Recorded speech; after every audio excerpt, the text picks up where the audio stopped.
In this lesson, we're going to explore some of the common troubleshooting techniques that you can use if you're experiencing Excel startup issues, and this could be problems with Excel actually starting, or maybe just specific workbooks. The basic troubleshooting steps include first, and as always, ensure that Office and Windows are up to date.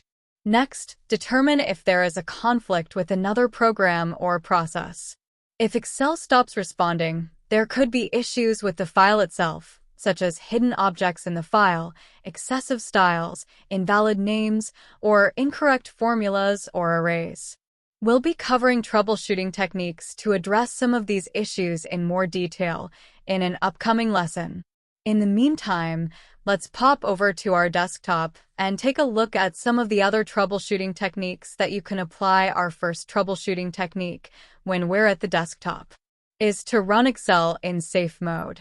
Click the Windows key and start typing Run, and then select Run from Apps. In the dialog box, enter Excel /safe.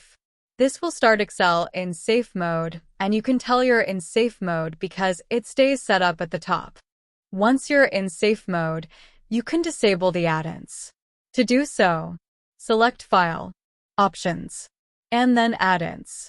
And the reason you want to remove your add-ins is sometimes an add-in can cause unexpected results. In my example, I have 2 application add-ins that are active. To disable them, down at the bottom, select Go from Manage Excel. Add-ins.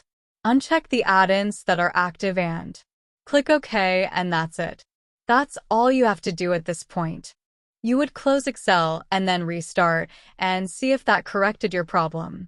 If the problem has been corrected, you start adding in the add-ins one at a time.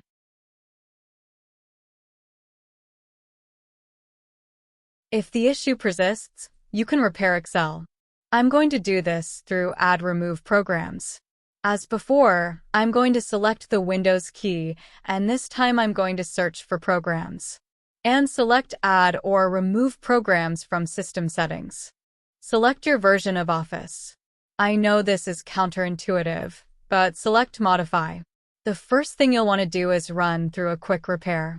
Using this option should fix most of your issues right off the top, but if that doesn't work, then move into the online repair, and that will take some time.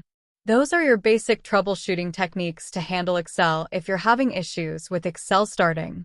For additional tips and tricks, see the Excel Help Center.